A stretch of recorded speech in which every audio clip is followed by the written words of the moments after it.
Well, Christmas is exactly 1 month from today.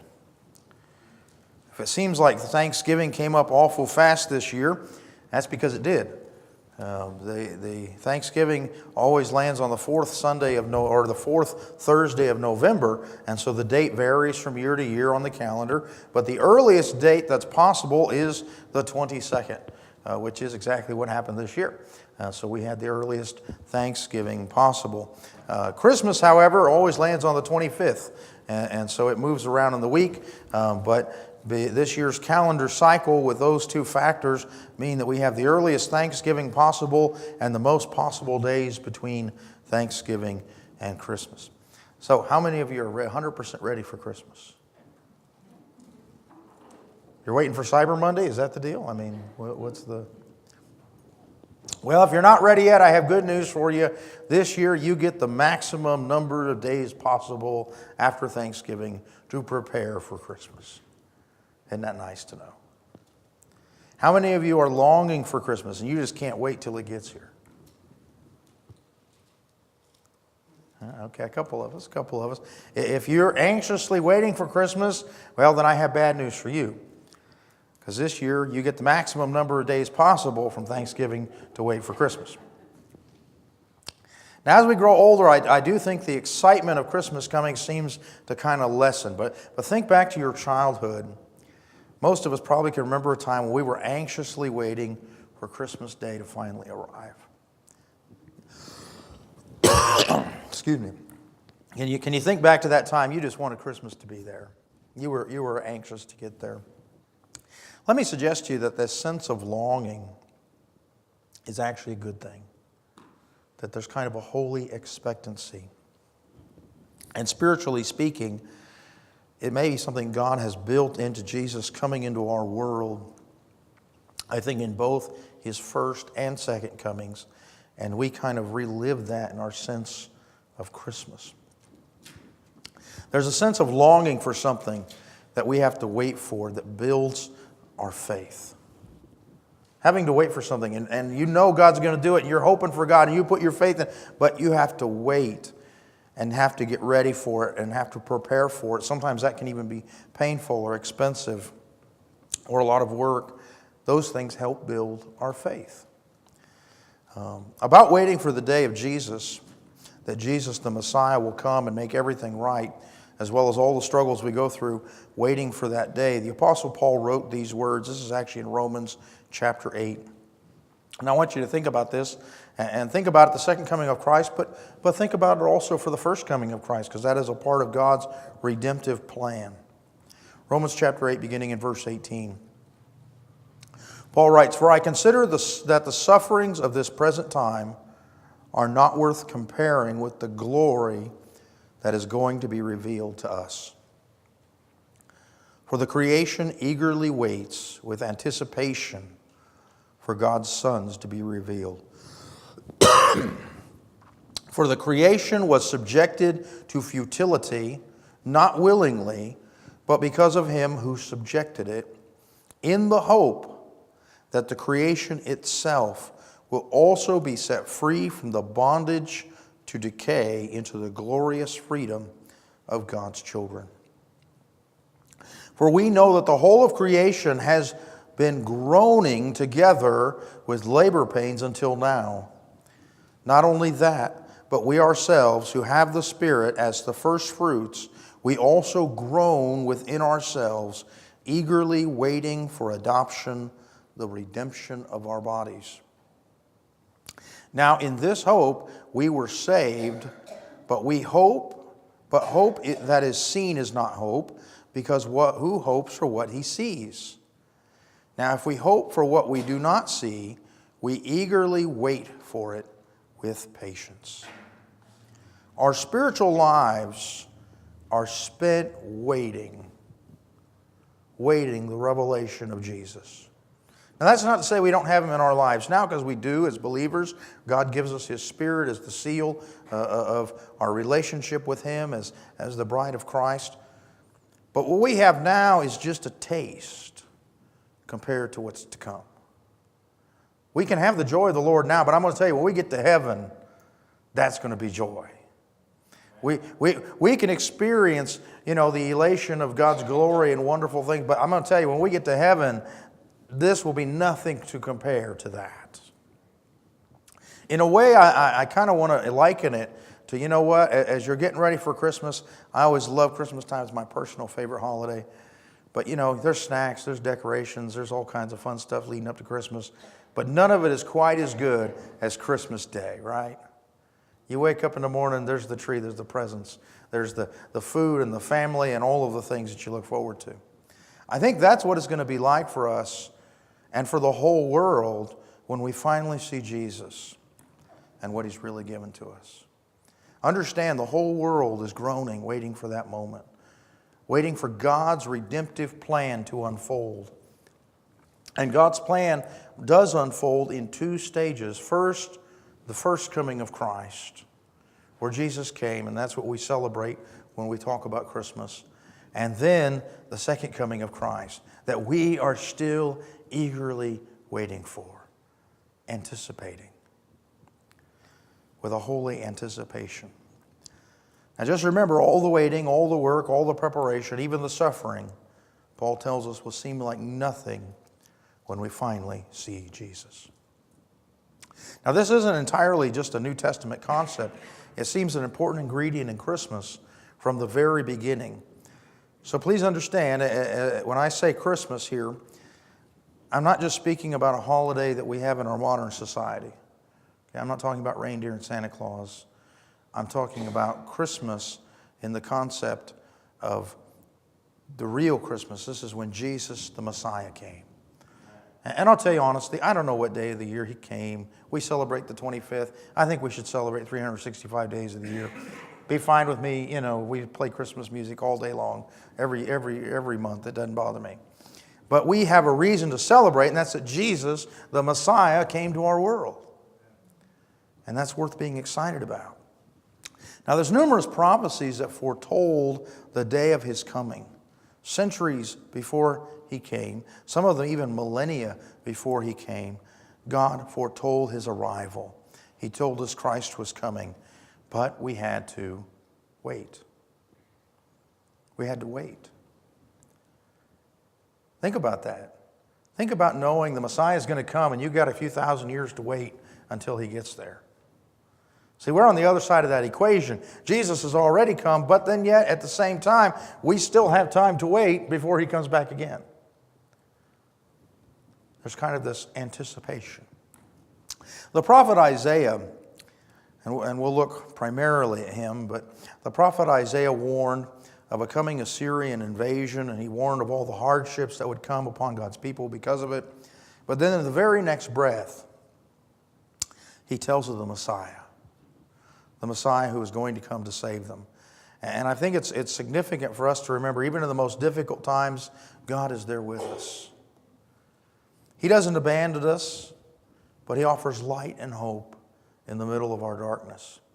And while I may not know for sure what day of the year Jesus was born, 25th works for me just fine, because I'll tell you what, I love celebrating Jesus, the light of the world, coming here at the darkest time of the year.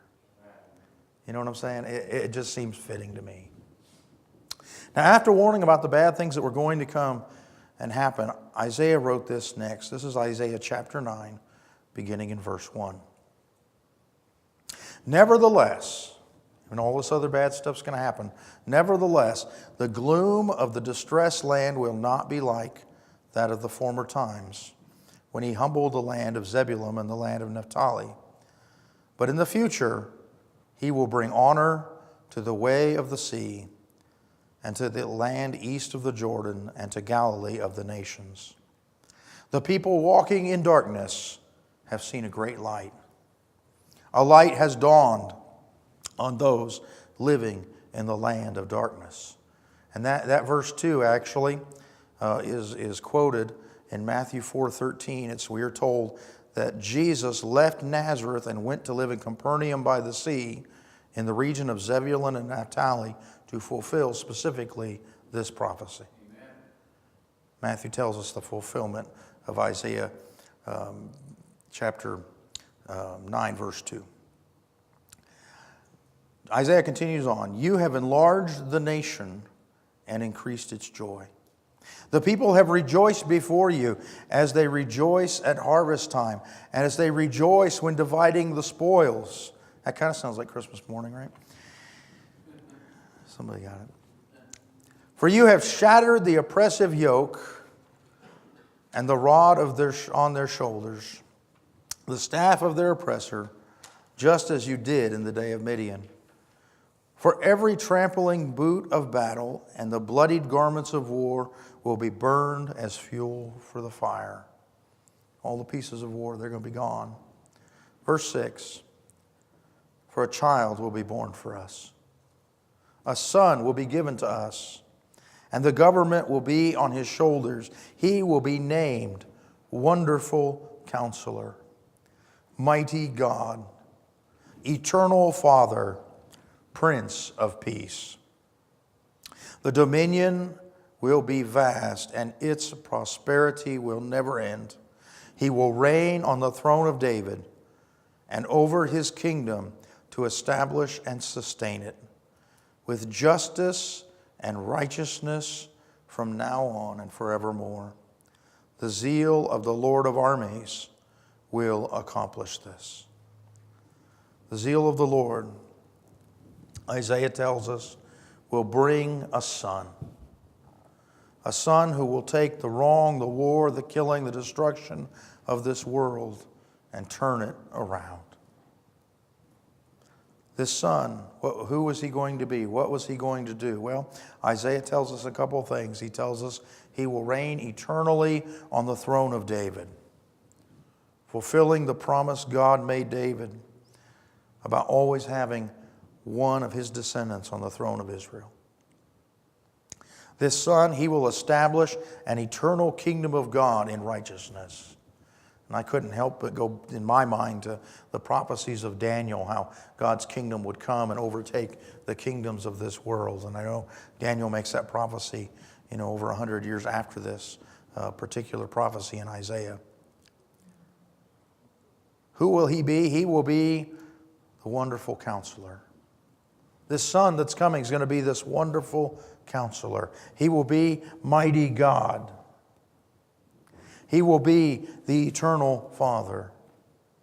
He will be the Prince of Peace. And so Isaiah tells us this son who will sit on David's throne and establish God's kingdom will be God. But he'll also be a descendant of David. We're seeing this picture of the incarnation. God promised this individual would come after waiting, after the hardship was over. Now, this is something I find in God's use of our time and our lives. So many of us, wouldn't you just like God to fix all your problems right now? God, just take it away. But God is not Calgon. Okay, you're old enough to get it. God, He doesn't just take away all of our problems right now. Instead, He guides us through them as we wait, as we anticipate, as we learn more of Him, waiting for the day that He does take them away, waiting for the day that He brings us into His glory. I kind of like C.S. Lewis's analogy in the Chronicles of Narnia. He describes this as the days of our studies are over and the holidays have begun. We're out of school, guys. See, while we're here, we're in school, we're learning. But I'm going to tell you, the day's coming when we get to celebrate with Jesus.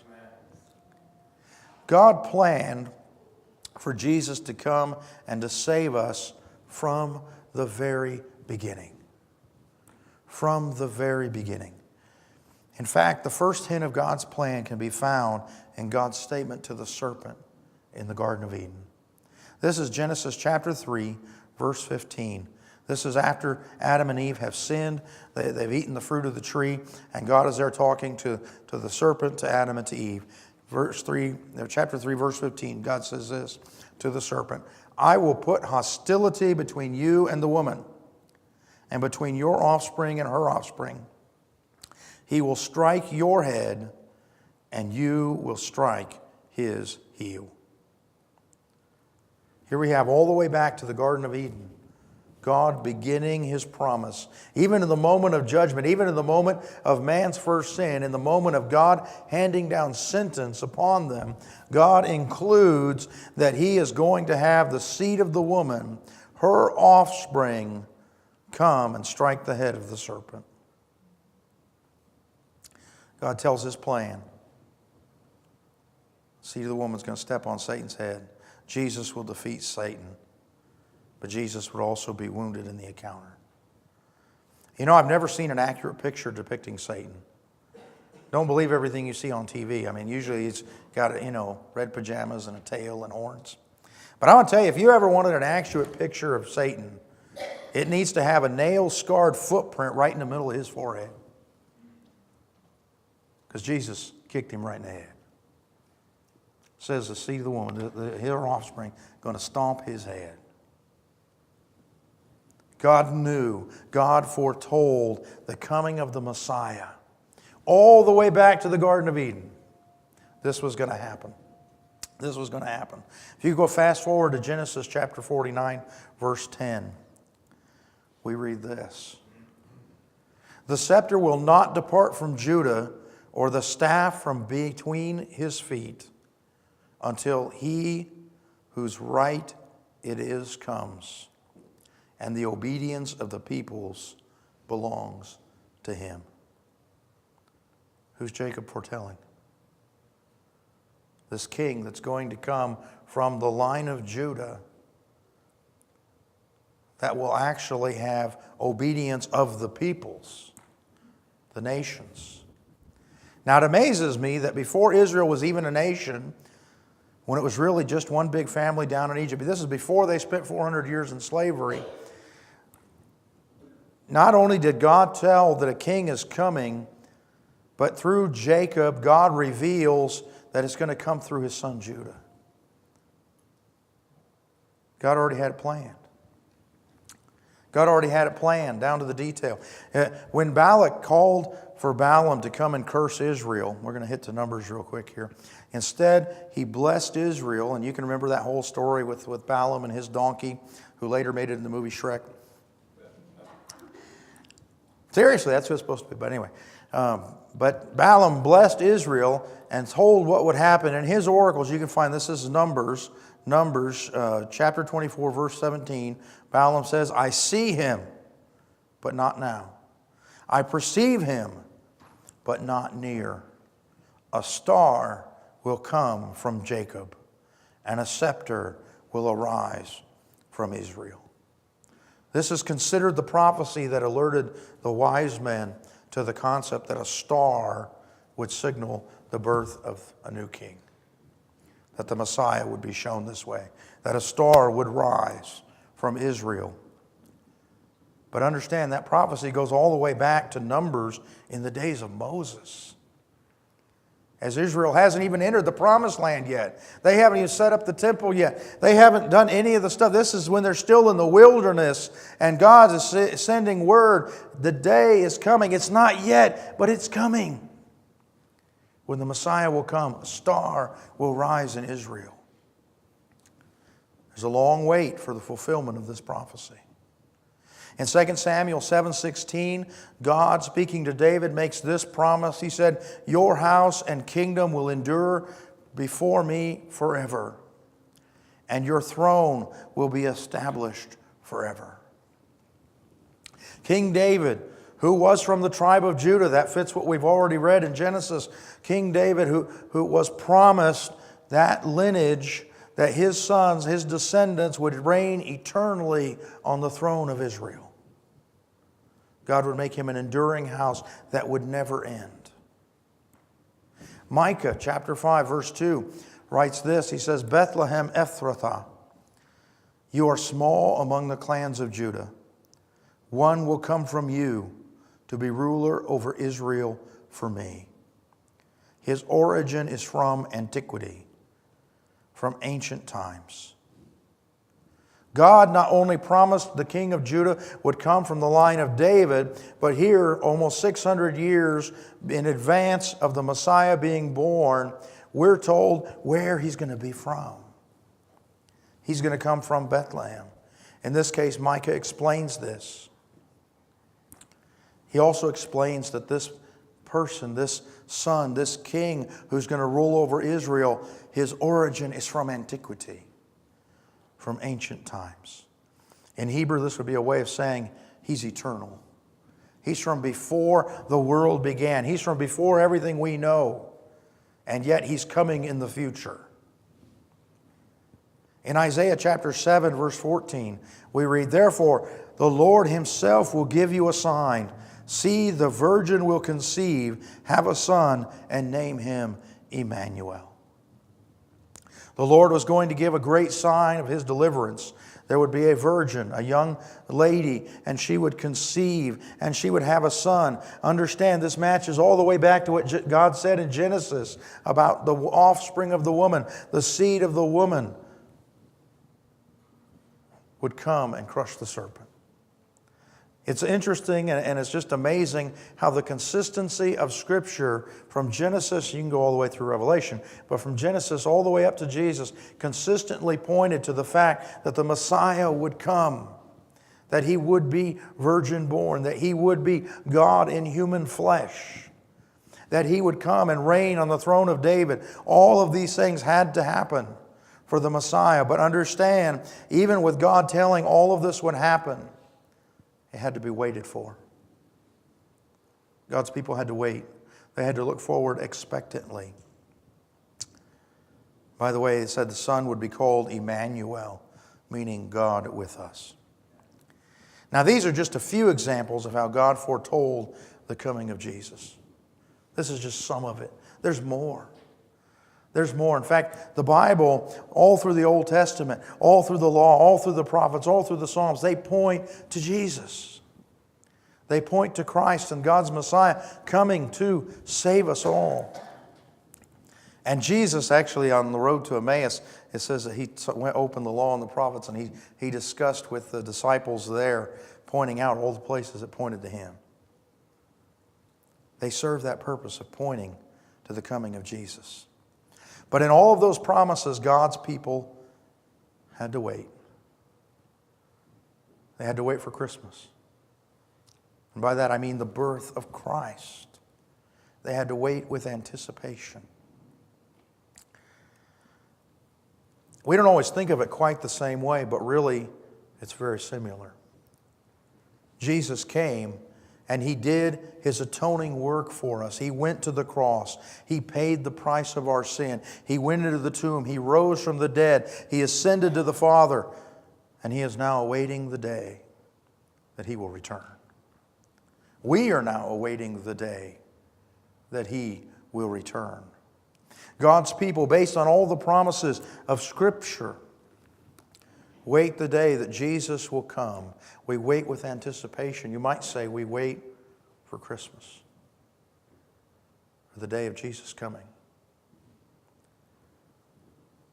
And this morning I'd like to encourage you to do this, to allow yourself to look hopefully with anticipation to the coming of Jesus. It's so easy to get busy. It's so easy to get busy with all the stuff and all the things of the world and even things that aren't bad. I mean, how many of us, we can get busy with family. We can get busy with work. We can get busy with decorating our house. And I don't think that's bad. I think, as followers of Christ, it's a great thing to celebrate and say to the world, we have something to celebrate. But allow yourself time to meditate on all of God's promises. Don't be so busy preparing that you're robbed of Jesus.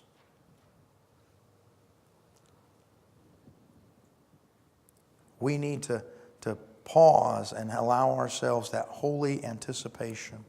And I think it's valuable as we approach Christmas to have that kind of a focus.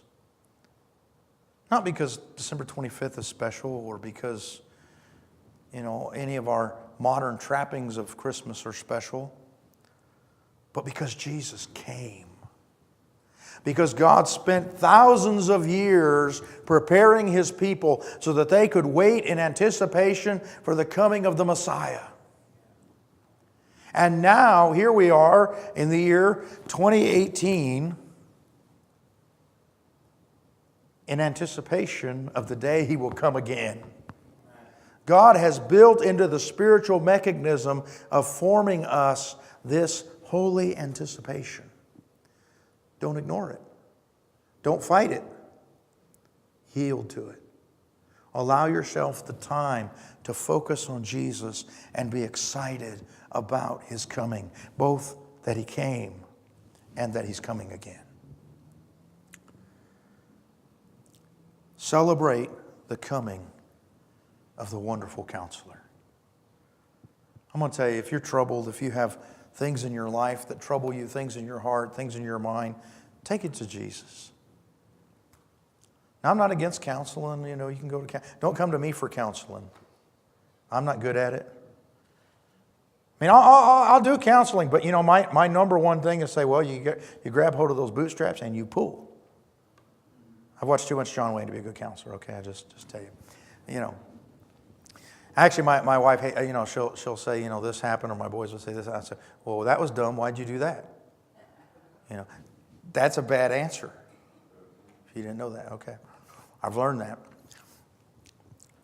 But I'm going to tell you something about Jesus.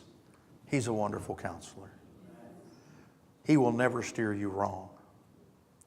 You will never go wrong bringing your problems to Him and putting it at His feet and saying, God, I need your help. You'll never go wrong. We can celebrate the coming of the mighty God. The Word became flesh. God Himself took on human likeness. He took on flesh. Actually, I did a post this week, but think about this. This means God Himself at one point was an embryo. Think about the implications of that. He has experienced everything we've experienced. Even being carried around by a teenage mother. We can celebrate the coming of the eternal Father. He's eternal. Yes, Jesus came in time. Yes, there's a moment that He entered time and it was at the right moment. And yes, there's a moment He'll come back. But understand, He has been there always. And He will be there always. He is the Prince of Peace. Isaiah tells us He is the Prince of Peace. The world is disturbed. I mean, I don't know if any of you watch. I didn't actually watch anything from Black Friday. You know, I didn't watch any of the video. People post video. You know, they probably should televise it, you know, like the Hunger Games or something, you know. You know, I did see some posts that said, you know, if you're going to film something, you know, a fight breaks out Black Friday, you're going to film it, be a decent human being, and turn your camera sideways. Get the wide angle.